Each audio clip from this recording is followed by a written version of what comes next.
వి gold trusted gold buyers. మీరు తాకట్టు పెట్టిన బంగారాన్ని విడిపించి ఈ రోజు ఉన్న మార్కెట్ ధరకు కొనబడును.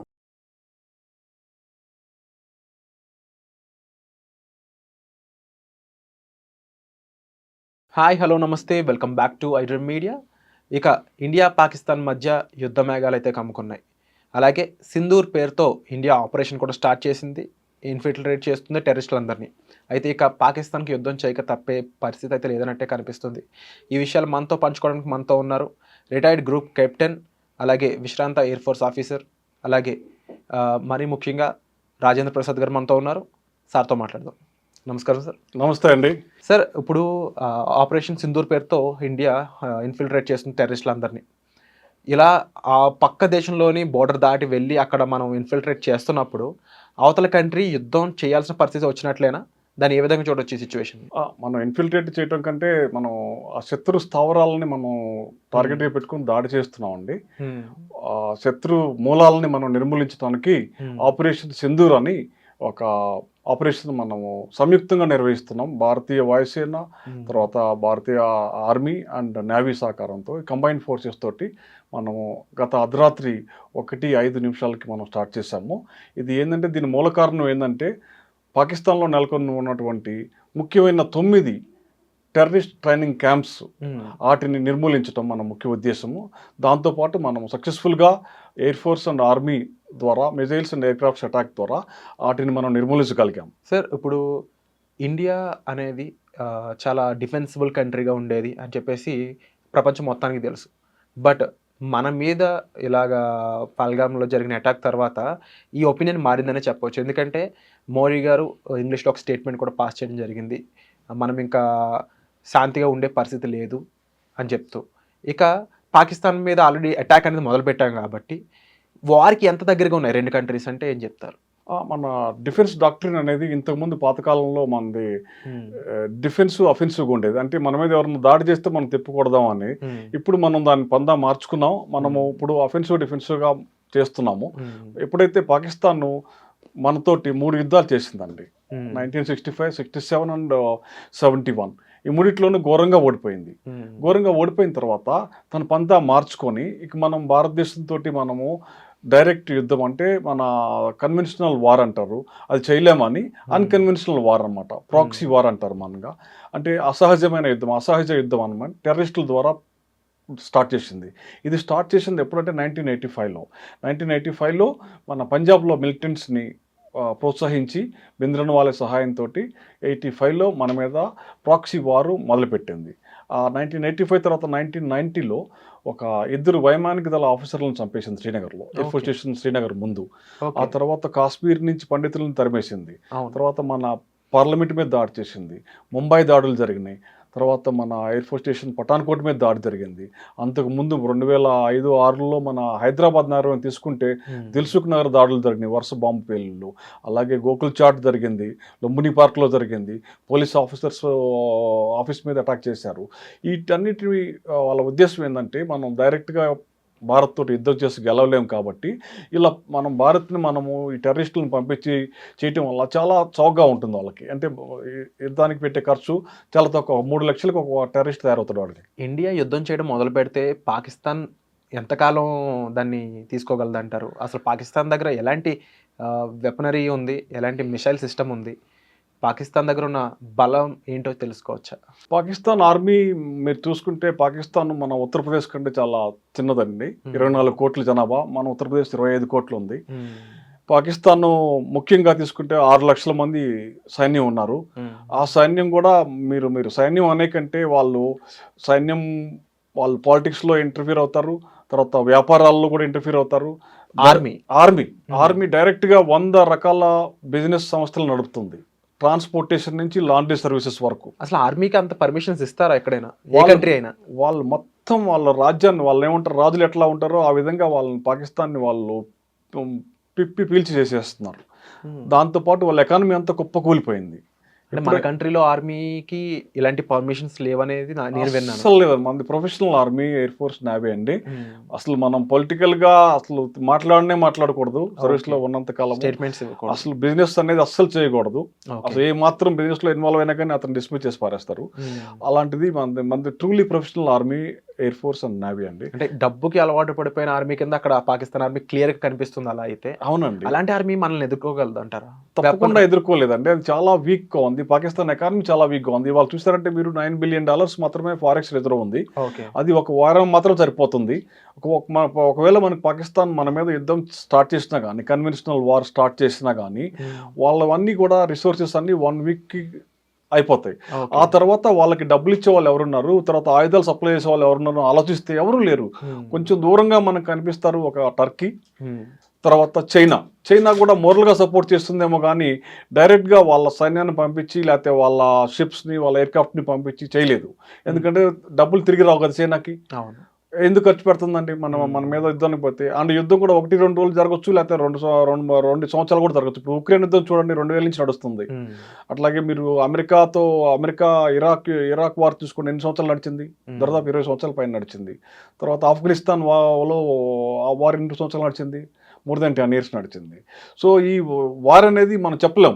2 రోజులు జరగచ్చా, లేకపోతే 3 రోజులు జరగచ్చా, 7 రోజులు జరగచ్చా, లేకపోతే కొన్ని నెలలు జరగచ్చు, కొన్ని సంవత్సరాలు కూడా జరగచ్చు. అంతకాలం మనతో యుద్ధం చేయగలదా పాకిస్తాన్ చేయలేదండి. పాకిస్తాన్ పూర్తిగా తోకముడి చేస్తుంది. ఎందుకంటే ఇప్పటికే వాళ్ళ సైనికాధికారులు, సీనియర్ సైనికాధికారులు వారం రోజుల ముందే వాళ్ళ ఫ్యామిలీ మెంబర్స్ని సేఫ్ ప్రదేశాల కంటే ఇంగ్లాండ్, ఆస్ట్రేలియా పంపించేశారు. అది మనం కూడా చూసాం, వార్తా టీవీలోను, న్యూస్లోనూ వచ్చింది. అంటే బలూచిస్తాన్ అని ఒక సపరేషన్ కావాలనుకుంటున్న ఒక చిన్న కంట్రీ పాకిస్తాన్లో ఉండి, ఆల్రెడీ బంగ్లాదేశ్ అనేది పాకిస్తాన్ నుంచి వేరైంది. ఇప్పుడు బలూచిస్తాన్ కూడా వేరైతే పాకిస్తాన్ ఇంకెంత సన్నగిల్లే ఛాన్సెస్ ఉన్నాయంట? తప్పకుండా అవుతుందండి. ఎందుకంటే పాకిస్తాన్లో మీరు ఆలోచిస్తే మొట్టమొదటి నుంచి మనకి 80% పంజాబీస్ డామినేషన్ అనమాట. అది పాకిస్తాన్ ఆర్మీ కావచ్చు, పాకిస్తాన్ పాలిటిక్స్ కావచ్చు. ఈ పంజాబీ డామినేషన్ వల్లే బెంగాల్ అనేది విడిపోయింది. అట్లాగే బలూచిస్తాన్ కూడా టోటల్ బలూచిస్తాన్కి రిప్రజెంటేషన్ చాలా తక్కువ, 2-3% మాత్రమే ఉంది ఆర్మీలో కానీ, పాలిటిక్స్లో కానీ, అన్నిట్లో కూడా. సో బలూచిస్తాన్ అనేది పాకిస్తాన్లో 40% భూభాగం కలిగి ఉంది. ఓకే. సో వాళ్ళు ఇప్పుడు మనతో యుద్ధం కానీ స్టార్ట్ చేస్తే కొన్ని రోజుల్లోనే అది వాళ్ళ పాకిస్తాన్ నుంచి విడిపోయడానికి రెడీగా ఉంది. వాళ్ళు బలూచ్ లిబరేషన్ ఫ్రంట్ అని ఒకటి ఉంది, వాళ్ళు టేక్ ఓవర్ చేసుకుంటారు.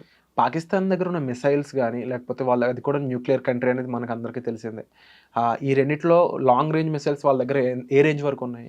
మన దగ్గర వాళ్ళు ఇప్పుడు ప్రస్తుతం ఉన్న దగ్గర వాళ్ళు షాహీన్ కానీ ఇవన్నీ కూడా ఒక 1000 కిలోమీటర్లు, 1500 కిలోమీటర్ల వరకు వచ్చే మిసైల్స్ ఉన్నాయండి. ఆ మిజైల్స్ కూడా వాళ్ళు చైనా సహాయంతో చేసుకున్నవే. అట్లా ఎఫిషియన్సీ కూడా మనకు తెలియదు. కాకపోతే దాన్ని ధీటుగా ఎదుర్కోవడానికి మన దగ్గర ఉన్నటువంటి S-400 మిజైల్ సిస్టమ్ అనేది ఒకటి ఉంది. S-400 మిజైల్ డిఫెన్స్ సిస్టమ్ అనేది మనం కొత్తగా ఈ మధ్యనే రష్యా నుంచి మనం దిగుమతి చేసుకున్నాం. అది ఆల్రెడీ మనం బంగ్లాదేశ్ బార్డర్లో డిప్లాయ్ చేసాం, పాకిస్తాన్ బార్డర్లో డిప్లాయ్ చేసాం. ఈ S-400 మిజైల్ డిఫెన్స్ ఏంటంటే, ఇప్పుడు పాకిస్తాన్ ఫర్ ఎగ్జాంపుల్ వాళ్ళ భూభాగం నుంచి మన భూభాగం మీదకి మిజైల్ కానీ, విమానాన్ని కానీ దాడికి పంపింది అనుకోండి, అది గాలిలో లేచిన వితిన్ 4 secondsలోనే ఈ మిజైల్ డిఫెన్స్ సిస్టమ్ పసిగడుతుంది. అది ఏంటి, ఎంత స్పీడ్లో వస్తుంది, ఎంత ఏ డైరెక్షన్లో వస్తుందని. దానికి తగ్గ మిజైల్ని తన అమ్ముల పొదలో నుంచి వదిలి వాటిని ఆ దేశంలోనే కూల్చేస్తుంది. ఆ కెపాసిటీ ఉంది. దాన్ని ఐరన్ డ్రోమ్ టైప్ అంటారు, అక్కడ మన ఇజ్రాయెల్లో ఉంది కదా. సో మనకి S-400 ఉంది కాబట్టి వాళ్ళు మిజైల్ దాడి చేసినా ఆ మిజైల్ వాళ్ళ దేశంలోనే కూల్చేట్ చేయగల వ్యవస్థ మన దగ్గర ఉంది. కాబట్టి మనం భయపడాల్సిన పని లేదు. ఇది బంగ్లాదేశ్ దగ్గర కూడా పెట్టడం అనేది స్ట్రాటజిక్ మూవ్ అని స్ట్రాటజిక్ మూవ్. ఒకవేళ అటు నుంచి వచ్చి మన మీద దాడి చేస్తే మనం సర్ప్రైజ్ అవ్వకుండా ఉండడం కోసం ముందు అక్కడే పెట్టాం మనం బంగ్లాదేశ్ బార్డర్ లో. ఈ యుద్ధంలో బంగ్లాదేశ్ పాత్ర ఏ విధంగా ఉండొచ్చు? ఎందుకంటే మనకి బంగ్లాదేశ్ తోటి 4300 కిలోమీటర్ల బార్డర్ ఉందండి. ఆల్మోస్ట్ 4000 కిలోమీటర్ల పైచిలుకు బార్డర్ మనకు ఉంది బంగ్లాదేశ్ తోటి. పాకిస్తాన్ కంటే ఎక్కువ బార్డర్ బంగ్లాదేశ్ తోటి ఉంది మనకి. పాకిస్తాన్ తో మనకి 3300 కిలోమీటర్లే ఉంటే దీంతో 4150 కిలోమీటర్ల దాకా ఉంది మనకి. ఈ బార్డర్ ఫెన్సింగ్ కూడా ఎక్కువ లేదు మనకి బంగ్లాదేశ్ బార్డర్. కాబట్టి మనము బంగ్లాదేశ్ నుంచి కూడా పాకిస్తాన్ ఆల్రెడీ ట్రై చేసింది మనకి ఈ మధ్యకాలంలో. గత 2 నెలల్లో ISI అండ్ బంగ్లాదేశ్ ఆర్మీ బంగ్లాదేశ్ని 2 సార్లు విజిట్ చేసింది. కాబట్టి మనం బంగ్లాదేశ్తో కూడా మనం చాలా జాగ్రత్తగా ఉన్నాం ఆల్రెడీ మనం. కానీ బంగ్లాదేశ్ ఆర్మీ చాలా వీక్. మనం బంగ్లాదేశ్ ఆర్మీతో మనం భయపడాల్సిన పని లేదు. ఆర్మీ బంగ్లాదేశ్ ఎయిర్ ఫోర్స్ తోటి మనము, కాకపోతే వాళ్ళని ఆ స్థావరాలను ఉపయోగించుకొని పాకిస్తాన్ను దొంగ దెబ్బ కొట్టొచ్చు. కానీ అందుకని మనం దానికి ధీటుగా మనం ముందే మనము అక్కడ కూడా S-400 మిసైల్ డిఫెన్స్ సిస్టమ్ మనం మోహరించి ఉంచాం. ఇక డైరెక్ట్ వార్ కాకుండా పాకిస్తాన్ వేరే ఎత్తుగడలు వేసే ఛాన్స్లు ఏమైనా ఉన్నాయంటారా? లైక్ ప్రీవియస్గా హైదరాబాద్లో జరిగిన బాంబ్ దాడులు ఏవైతే ఉన్నాయో అలాంటివి మళ్ళీ చేసే ప్లాన్స్ ఏమైనా పాకిస్తాన్కి ఉన్నట్టు తెలుస్తుందా? ప్లాన్స్ అంటే Pakistan heavily invested in militants. ఇప్పుడు 4 రకాల మిలిటెంట్ సంస్థలు తయారు చేసింది. 4 రకాలు. జైషే మహమ్మద్, లష్కర్ ఎ తైబా, హిజ్బుల్ ముజాహిద్దీన్, ఈ సంస్థలన్నిటి కూడా వాళ్ళని పెంచి పోషిస్తుంది. వాళ్ళు ఒక్కొక్క టెర్రరిస్ట్కి 3 నుంచి 3.5 లక్షలు ఖర్చు పెట్టి రిక్రూట్ చేసుకుంటారు. వీళ్ళంతా సెమీ లిటరేట్ ఇల్లిటరేట్ పీపుల్ని వాళ్ళకి ట్రైనింగ్ ఇచ్చేసి వాళ్ళని క్యాంప్స్లో పెడతారు. వాళ్ళు అట్లాంటి క్యాంపులు ఇప్పుడు మనం దాడి చేసినవి కూడా 9 క్యాంపులు దాడి చేసాం. ఆ 9 కూడా మనం బహావల్పూర్ అని పంజాబ్లో ఉంది. అది పంజాబ్ స్టేట్ ఆఫ్ పాకిస్తాన్. అంటే మన బార్డర్ నుంచి 230 కిలోమీటర్ల దూరంలో ఉంది. పంజాబ్ రాష్ట్రంలో ఉంది అది. ఆ బహావల్పూర్ అనే ఏరియాలో మనం దాడి చేసాము. ఆ దాడి కూడా ఎవరిని కేంద్రంగా చేసామంటే జైషే మహమ్మద్ చీఫ్ అనమాట, మసూద్ అజార్. ఈ మసూద్ అజార్ అనే వ్యక్తి మీరు 1999 డిసెంబర్ 28 IC 814 కాందహార్ హైజాక్ గుర్తు తెచ్చుకుంటే అప్పుడు ఒక 77 మంది పాసెంజర్లని పనోగా పెట్టేసి ఒకళ్ళని చంపి 3 టెర్రరిస్టులను విడిపించుకుని వెళ్ళారు. ఆ 3 టెర్రరిస్టులో ఒకడే ఈ మసూద్ అజార్. ఈ మసూద్ అజార్ ఇంటి మీద దాడి చేసి వాళ్ళ బంధువుల్ని 10 మందిని చంపేశారు మనం గత రాత్రి. సో 20 సంవత్సరాల క్రితం మన దేశం నుంచి, మన తిహార్ జైలు నుంచి తీసుకువెళ్ళినటువంటి క్రూరుడైనటువంటి ఈ జైషే మహమ్మద్ చీఫ్ మసూద్ అజర్, అతను స్థావరం మీద మనం ఫస్ట్ దాడి చేసాం. అంటే ఇప్పుడు తన నుంచి ఎలాంటి అటాక్ ఎక్స్పెక్ట్ చేయొచ్చు అంటారు? అది తనకి ఎలాంటి స్ట్రెంగ్త్ ఉంది ఇప్పుడు అక్కడ పాకిస్తాన్లో? గవర్నమెంట్ నుంచి ఎలాంటి హెల్ప్ ఉంది అతనికి? ఈ విషయాలు ఏమన్నా తెలిసే ఛాన్స్ ఉంది?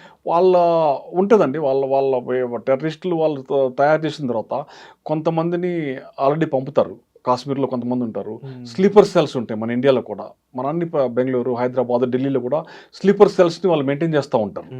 ISI అనేది ఆ స్లీపర్ సెల్స్ వాళ్ళు ఏంటంటే వాళ్ళు మామూలుగానే ఉంటారు మనతో పాటు. మన ఆఫీస్లో పనిచేస్తుంటారు, లేకపోతే ఆర్మీ, నేవీ, ఎయిర్ ఫోర్స్లో చిన్న చిన్న పోస్టుల్లో చేరి ఉంటారు. వాళ్ళని అట్లా రిక్రూట్ అయిపోయి వాళ్ళు ఏం చేయరు. వాళ్ళకి ఎప్పుడు ఇన్స్ట్రక్షన్లు ఇస్తారంటే చివరి స్టేజ్లో ఇక్కడ యుద్ధము మనకు కావాలన్నప్పుడు వాళ్ళు పనికి వస్తారు. ఇట్లాంటి స్లీపర్ సెల్స్ నుంచి మనం జాగ్రత్తగా ఉండాలి. కాబట్టి మన ప్రజానికం కూడా ఇప్పుడు మనం ఎక్కడున్నా కానీ, హైదరాబాద్లో ఉన్నా కానీ, న్యూఢిల్లీలో కానీ, ఎక్కడున్నా కానీ ఈ స్లీపర్ సెల్స్ని యాక్టివేట్ చేయొచ్చు వాళ్ళు అక్కడి నుంచి. ఎందుకంటే ఇప్పుడు డైరెక్ట్గా కొట్టలేకపోతే ఇప్పుడు వాళ్ళని పెంచి పోషించారు కాబట్టి వాళ్ళకి ఇప్పుడు ఇన్స్ట్రక్షన్స్ ఇస్తారు. ఇప్పుడు ఇవాళ మొబైల్ ఫోన్స్ ఉన్నాయి కాబట్టి ఆ స్లీపర్ సెల్స్ ద్వారా వాళ్ళని యాక్టివేట్ చేసి చిన్న చిన్న యాక్టివిటీస్, చిన్న చిన్న యాక్షన్స్, తర్వాత మిలిటరీ క్యాంప్స్ మీద కానీ, లేకపోతే మిలిటరీ రెసిడెన్షియల్ ఏరియా మీద కానీ, స్కూల్స్ మీద కానీ అటాక్ చేయడానికి అవకాశాలు ఏమైనా ఉండొచ్చు. యుద్ధం స్టార్ట్ అయ్యాక ఫస్ట్ అటాక్ ఎక్కడ ఉండే ఛాన్స్ ఉందంటారు?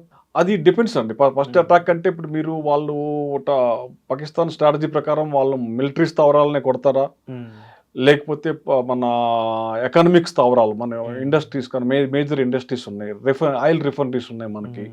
ఇప్పుడు గుజరాత్లో ఆయిల్ రిఫైనరీస్ ఉంది మనది, రిలయన్స్ వాళ్ళది. అట్లాగే పోర్ట్స్ ఉన్నాయి మనకి. అవి వాళ్ళు అవన్నీ ఎంచుకుంటారా, లేకపోతే ఇది డిపెండ్స్ అనమాట. కానీ దాన్ని మనం ఎదుర్కోవడానికి మనకి డిఫెన్స్ సిస్టమ్ చాలా బాగుంది మనకి. ఎయిర్ డిఫెన్స్ కానీ, మిజైల్ డిఫెన్స్ కానీ, ఇవన్నీ వ్యవస్థలు ఉన్నాయి. మన దగ్గరికి వచ్చి బాంబులు పడి మనం వాటిని డిస్ట్రాయ్ అయ్యేంత స్థితిలో లేము మనము. ఏదన్నా మనం ఒక 1 ఇన్సిడెంట్ ఏదైనా జరిగితే పొరపాటున అది దాన్ని మనం రిటాలియేట్ చేయొచ్చు. అప్పుడు వాళ్ళ మిలిటరీ స్థావరాలని మీద మనం దాడి చేయడానికి మనకి అవకాశం వస్తుంది.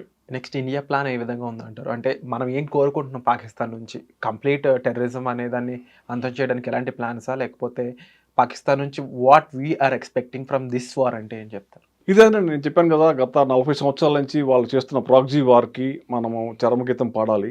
ఎందుకంటే ఎంతోమంది బలిపశువులు అయిపోయారు. మనం చూసారు కదా, పహల్గామ్లో కూడా భార్యల ముందు భర్తల్ని పాయింట్ బ్లాంక్లో చంపారు. అది ఎంత అమానుషమో చూడండి మీరు. అది ఎంత బాధ. అది నిజంగా మనము మన బంధువులు అయి ఉంటే, మన దగ్గర వాళ్ళు అయితే మనం దానికి ఆ బాధ మనకు తెలుస్తుంది. అవును. అట్లాగే వేరియస్ టెర్రరిస్ట్ అటాక్స్లో మన హైదరాబాద్లోను కానీ, ఢిల్లీలో కానీ ఎంతోమంది చనిపోయారు అమాయకులు, బాంబే బ్లాస్ట్లో కానీ. సో దీంతోపాటు ఈ టెర్రరిస్ట్ లీడర్స్ మొత్తం పాకిస్తాన్లో ఉన్నారు. ఇప్పుడు మనం ఎక్కడ దాకా ఎందుకు మన బాంబే నుంచి వెళ్ళిపోయిన దావూద్ ఇబ్రహీం పాకిస్తాన్లో ఉన్నాడు ఇప్పుడు కూడా. మిలిటరీ వాడికి అన్ని సదుపాయాలు కల్పిస్తుంది, మెడికల్ ఫెసిలిటీస్ కానీ, సెక్యూరిటీ కానీ అన్నీ. ఇప్పుడు దావూద్ ఇబ్రహీం అక్కడే ఉన్నాడు, లష్కర్ తైయబా చీఫ్ అక్కడే ఉన్నాడు, జైషే మొహమ్మద్ చీఫ్ అక్కడే ఉన్నాడు. ఇప్పుడు వీళ్ళందరూ టెర్రర్ మాస్టర్ మైండ్స్ అనమాట. వాళ్ళందరూ టెర్రరిస్టులను తయారు చేస్తున్నారు. ఇప్పుడు వాళ్ళని పట్టుకోవాలి మనం. వాళ్ళని అంతమందించేంత వరకు టెర్రరిజం అనేది ఆగదు. వీళ్ళందరినీ ఎవరు పోషిస్తున్నారు? పాకిస్తాన్ ఆర్మీ పోషిస్తుంది.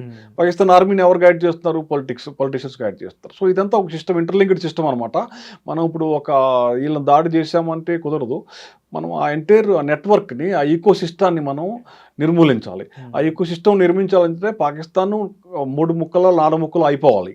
అప్పుడే ఏంటంటే బలూచిస్తాన్ ఒకటిగా విడిపోయి, గిల్గిట్ బల్టిస్తాను, తర్వాత పంజాబ్, సింధు అట్లా రాష్ట్రాలుగా విడిపోయి మన ఆక్రమిత కాశ్మీర్ ఏదైతే ఉందో అది మనం తీసుకోగలిగితే అప్పుడు పాకిస్తాన్ ఒక చిన్న రాష్ట్రంగా మిగిలిపోద్ది, ఒక పంజాబ్ ప్రాంతం మాత్రమే. ఈ వార్ కన్క్లూజన్ అనేది పాక్ ఆక్యుపైడ్ కాశ్మీర్ని ఇండియాలో కలిపే ఛాన్సెస్ ఎంతవరకు పెంచే ఛాన్స్ ఉందంటారు? అది మన స్ట్రాటజీ మీద ఉంటుందండి. ఇప్పుడు మనం మనము దాన్ని తీసుకోవాలనుకుంటే మన ఇప్పుడు అఫీషియల్గా అది పాకిస్తాన్లో లేదు. ఇప్పుడు వాళ్ళ కాన్స్టిట్యూషన్లో కూడా అది సపరేట్ అది. సో మన దాని ప్రకారం మనం we're legal heirs. Maharaja of Kashmir అప్పుడు మనకి ధరవత్వం చేశాడు మొత్తం ఎంటైర్ కాశ్మీర్ని.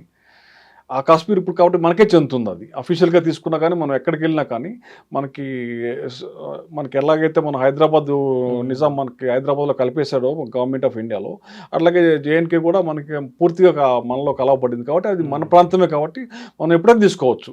అండ్ ఆర్టికల్ 370 రద్దు చేశాక ఆఫ్టర్ లాంగ్ టైం తీసుకున్నాక ఇంత పెద్ద అటాక్ చేయడానికి వాళ్ళ మెయిన్ మోటో ఇంకా పాకిస్తాన్కి సంబంధించి ఏదైతే జిహాదీ అనే అంశాన్ని ముందుకు తీసుకెళ్తూ ఉంటారో అదే అంశంతో ఇక లవ్ జిహాదీ అనేది ఒకటి క్రియేట్ చేయడం కోసం 300 మంది పాకిస్తానీ మహిళల్ని ఇక్కడ పంపినట్లు కొన్ని రూమర్స్ అయితే వస్తూ ఉన్నాయి. అండ్ అదే కాకుండా వితౌట్ వీసా పాకిస్తాన్ చెందిన ఎంతోమంది ఇండియాలో స్టే చేయడం కూడా జరిగింది. రీసెంట్గా పాకిస్తాన్ వాళ్ళు వెళ్ళిపోవాలని ఒక స్టేట్మెంట్ పాస్ చేసే వరకు కూడా. ఇక ఇలాంటి సమస్యను ఏ విధంగా ఎదుర్కోవాలంటారు? అంటే మన దేశంలో ఇప్పుడు ఇల్లీగల్ ఇమిగ్రెంట్స్ చాలామంది ఉన్నారండి. ఇల్లీగల్ ఇమిగ్రెంట్స్ మన దేశంలో ఎప్పటి నుంచి కాదు, ఇది స్వతంత్రం వచ్చిన కాడి నుంచి కూడా వస్తూనే ఉన్నారు. వాళ్ళు ఎక్కువ బంగ్లాదేశీలు ఉన్నారు, తర్వాత పాకిస్తానీలు, తర్వాత రోహింగ్యాలు. వీళ్ళందరూ మన దేశంలో మన బోర్డర్స్ పోరస్గా ఉన్నాయి. ఎక్కువ నేపాల్ నుంచి ఎంటర్ అవుతారు, మెయిన్ బంగ్లాదేశ్ నుంచి ఎంటర్ అవుతున్నారు. ఇలా వచ్చిన వాళ్ళు ప్రతి రాష్ట్రంలో ఉన్నారు, వాళ్ళు లక్షల సంఖ్యలో ఉన్నారు. ఇప్పుడు మన హైదరాబాద్ తీసుకున్నా కానీ మనకి పాకిస్తానీ వాళ్ళు ఉన్నారు, బంగ్లాదేశీ వాళ్ళు ఉన్నారు, రోహింగ్యాలు కూడా ఉన్నారు. రోహింగ్యాలు అంటే బర్మా నుంచి వచ్చినటువంటి మైనారిటీస్ అనమాట. సో వీళ్ళందరూ కుప్పలు తెప్పలుగా ఉన్నారు మన దేశంలో.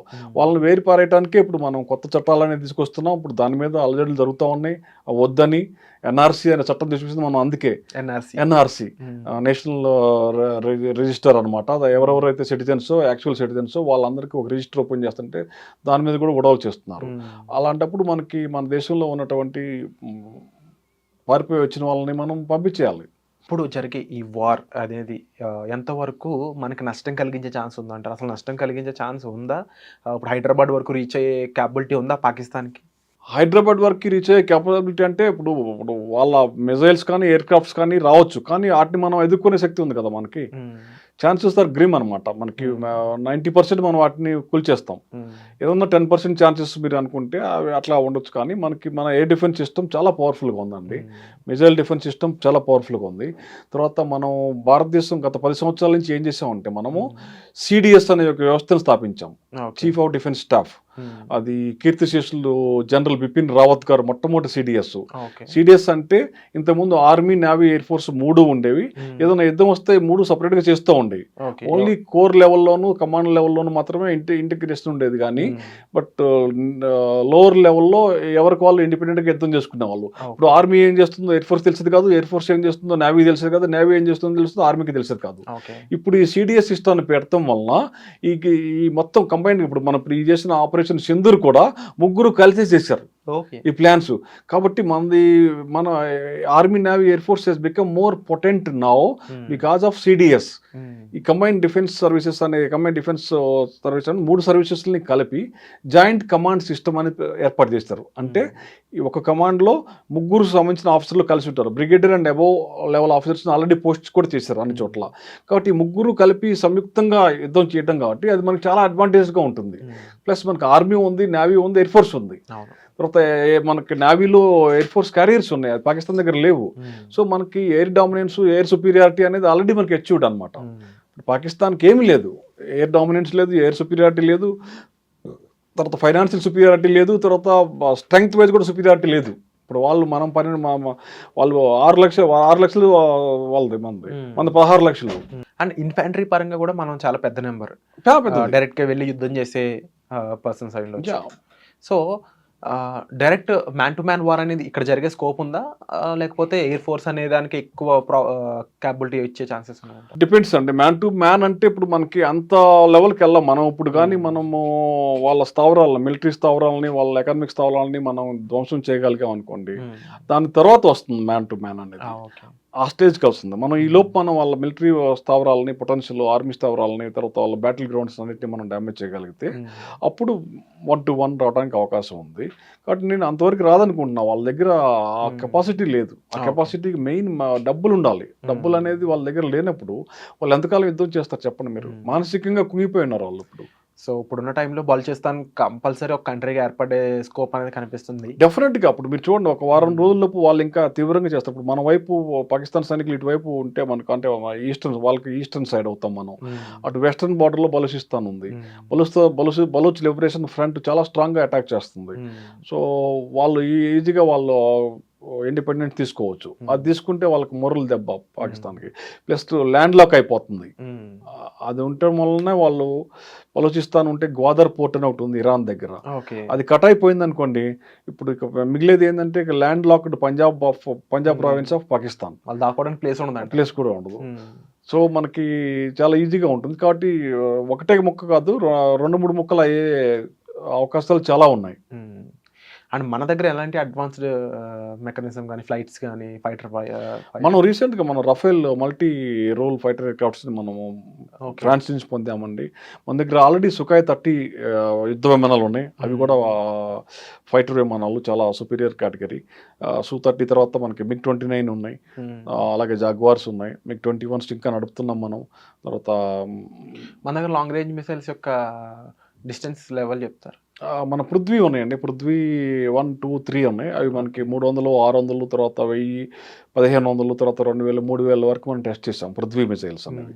సో పాకిస్తాన్ చివరి వరకు మనకి మొత్తం ఎక్కడ ఏ మూలకైనా వేయగలిగే మన మిసైల్స్ ఉన్నాయి. తర్వాత మన రేడియస్ ఆఫ్ యాక్షన్ కలిగిన ఎయిర్ క్రాఫ్ట్స్ కూడా ఉన్నాయి. సో మనం బ్యాటిల్ ఫీల్డ్ మనకి పాకిస్తాన్తో యుద్ధం చేయాలంటే మెయిన్ పంజాబ్, తర్వాత రాజస్థాన్, గుజరాత్లో ఉన్న ఎయిర్ బేసెస్ నుంచి ఎక్కువ జరుగుతాయి అక్కడి నుంచి. ఎందుకంటే అవి ప్లెయిన్ ల్యాండ్స్ కాబట్టి మనకి ఎయిర్ ఫోర్స్ స్టేషన్స్, చాలా బలవంతమైన ఎయిర్ ఫోర్స్ స్టేషన్స్ ఉన్నాయి పంజాబ్లోను, రాజస్థాన్లోను. వాటి నుంచి మన యుద్ధ విమానాలు సరైన సమయంలో వెళ్ళి శత్రు స్థావరాలను ధ్వంసం చేయగలం. మనం భయపడాల్సిన అవసరం లేదు మనకి. ఎందుకంటే మనం ఇవాళ ఉన్నటువంటి పొజిషన్ ఏంటంటే, ఫైనాన్షియల్గా మనం చాలా మంచి పొజిషన్లో ఉన్నాం. ఎకనామికల్గా ప్రపంచంలోనే 4వ స్థానానికి వచ్చేసాం మనం ఆల్రెడీ. సో మన దగ్గర డబ్బులు, ఫారెన్ రిజర్వ్ కూడా చాలా మంచి స్థానంలో ఉంది. అమెరికా వెపన్స్ ఇస్తుంది. 5th లార్జెస్ట్ ఎకనామీ కింద ఇండియా అనేది ఉంది డెఫినెట్లీ. అండ్ కాంపిటేటివ్గా కూడా ఉన్నాము. అయితే నిన్న ఢిల్లీ అండ్ కొన్ని మెయిన్ సిటీస్లో వార్ డ్రిల్ ఇవ్వడం జరిగింది. అంటే ఢిల్లీలో ఎంతో కొంత అటాక్స్ జరిగే స్కోప్ అనేది ఉందంటారా, లేకపోతే ఢిల్లీ సేఫ్ అయినా? ఢిల్లీ అంటే దగ్గరగా ఉంటుందండి. మనం పాకిస్తాన్తో చూసుకుంటే నియరెస్ట్ వచ్చేసి ఢిల్లీ అవుతుంది. సో మన రావల్పిండి నుంచి కానీ, ఇస్లామాబాద్ నుంచి కానీ ఢిల్లీకి దగ్గర అవుతుంది. కాబట్టి ఆ ఢిల్లీ ఏరియా వాళ్ళ రేంజ్లో అతి తక్కువ రేంజ్లో ఉంది ఢిల్లీ, పాకిస్తాన్ శత్రు స్థావరాల నుంచి, వాళ్ళ ఎయిర్ బేసెస్ నుంచి. సో ఢిల్లీ కూడా సెన్సిటివ్ ప్లేసే, అలాగే బాంబే కూడా. అండ్ ఇక ఆఫీసర్స్ పరంగా, యాజ్ ఏ ఆఫీసర్ కేడర్లో మీరు ఒకప్పుడు ఉన్నారు, ఈ సిచ్యువేషన్స్ అన్నీ హ్యాండిల్ చేస్తున్నారు కాబట్టి ఇప్పుడు ఆఫీస్ కేడర్ పరంగా ప్రతి ఒక్కరు, ఇప్పుడు వైజాగ్ పోర్ట్ అయి ఉండొచ్చు, అలాగే బోర్డర్స్ రాజస్థాన్, గుజరాత్ సంబంధించి అక్కడైతే ఫెన్సింగే ఉంది ఓవరాల్ బోర్డర్. బట్ జమ్మూ కాశ్మీర్లో కంప్లీట్ లోతట్టు ప్రాంతాలు, లోయలు, పర్వతాలు అలాంటి ప్లేస్లో ఇప్పుడు డైరెక్ట్ అటాక్కి ఏ విధంగా ఎలాంటి స్కోప్ ఉంటుంది? అక్కడ యుద్ధ వాతావరణం ఏ విధంగా ఉండే ఛాన్స్ ఉంది? అక్కడ ఇప్పుడు అంటే ఇప్పుడు సమ్మర్ కాబట్టి అక్కడ సమ్మర్లోనే వాళ్ళు ఎంటర్ అవుతారు. అక్కడ వింటర్లో చలికాలంలో అక్కడ రాలేరు. అక్కడ చలికాలంలో మొత్తం మంచు పర్వతాలు కప్పబడి ఉంటాయి. ఇప్పుడు కూడా మీరు పహల్గాలం చూసింటారు, మంచుతో కొండలు కప్పబడి ఉన్నాయి ఇప్పుడు కూడా. సో ఇప్పుడు అక్కడి నుంచి రావడానికి టైం పడుతుంది. అక్కడి నుంచి వాళ్ళు మొదలయ్యారంటే ఇట్ విల్ టేక్ వీక్స్ అనమాట. వాళ్ళు కాలు దూరం రావాలి. అక్కడ ఏమి వెహికల్స్ కానీ ఏం పోవు. ఎదురు ఎయిర్ లిఫ్ట్ చేసుకోవాలి, లేకపోతే కాలు నడకని రావాలి.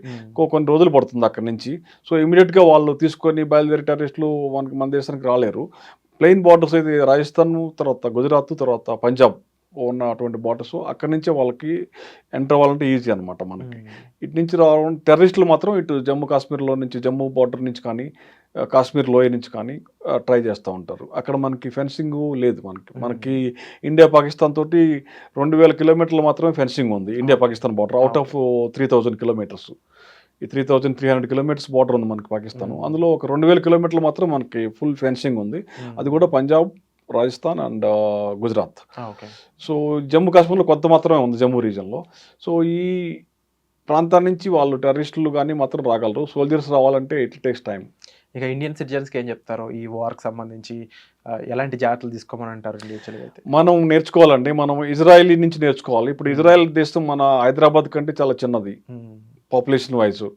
కానీ ఇజ్రాయెల్లో ప్రతి ఒక్కళ్ళు కూడా సైన్యంలో చేరతారు. 2 సంవత్సరాలు కంపల్సరీ ట్రైనింగ్ తీసుకుంటారు. వాళ్ళకందరికీ సెల్ఫ్ డిఫెన్స్, తర్వాత ఈ యుద్ధం వచ్చినప్పుడు ఏం చేయాలన్నీ తెలుసు. వాళ్ళ ప్రతి ఇంట్లోనూ మనకు విల్లాలు ఎలా ఉంటే వాళ్ళకి బంకర్స్ ఉంటాయి. యుద్ధం వచ్చినప్పుడు బంకర్లోకి వెళ్ళిపోవటం. సో మనం కూడా వాళ్ళ నుంచి ఉత్ప్రేరత పొందాలి. ఎందుకంటే ఇవాళ రేపు యుద్ధం అనేది ఎప్పుడో ఒకసారి వస్తాం కాదు. మన మధ్యలోనే శత్రువులు, అంటే ఇప్పుడు ఈ ప్రాక్సీ వార్ ద్వారా టెర్రరిస్టులను పంపించి మనకి కొట్టడానికి ఉంటుంది. పహల్గామ్లో జరిగిన అటాక్ అట్లాంటిది మనలోనే తయారయ్యే శత్రువులు.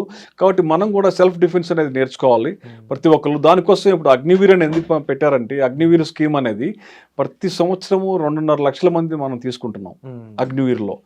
4 సంవత్సరాల తర్వాత అందులో 75% బయటకు వచ్చేస్తారు.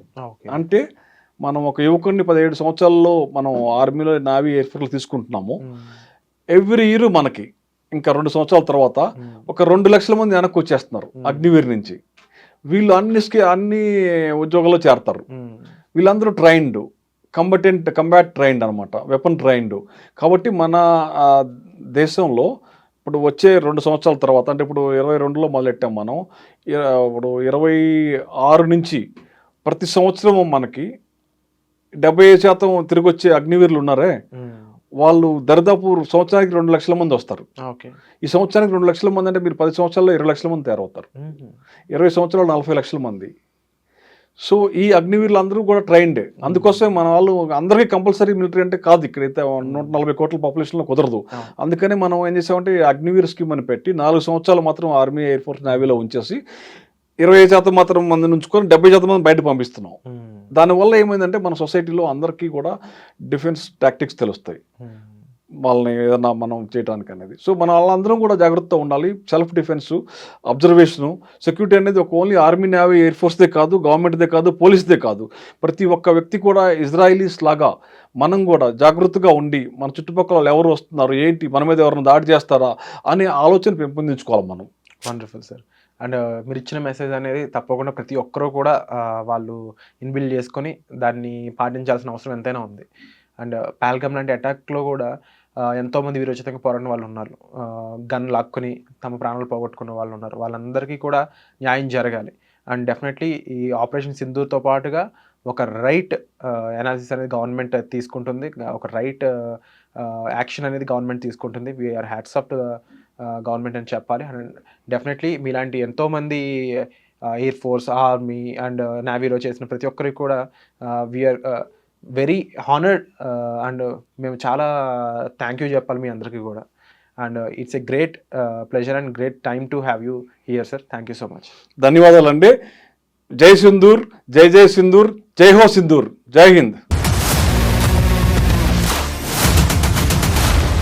iDreams, this police diaries is something very, very valuable towards that. I must really appreciate Murali, your insights. iDreams founder and CEO చిన్న వాసుదేవ్ రెడ్డి గారితోని మురళీధర్ క్రైమ్ స్టోరీస్ చాలా famous అయిపోయినావు. We did this with Gautam Savan garu and Sajjan sir. Well done. Congratulate him for doing so well, and I congratulate him, his boss also, for doing so well.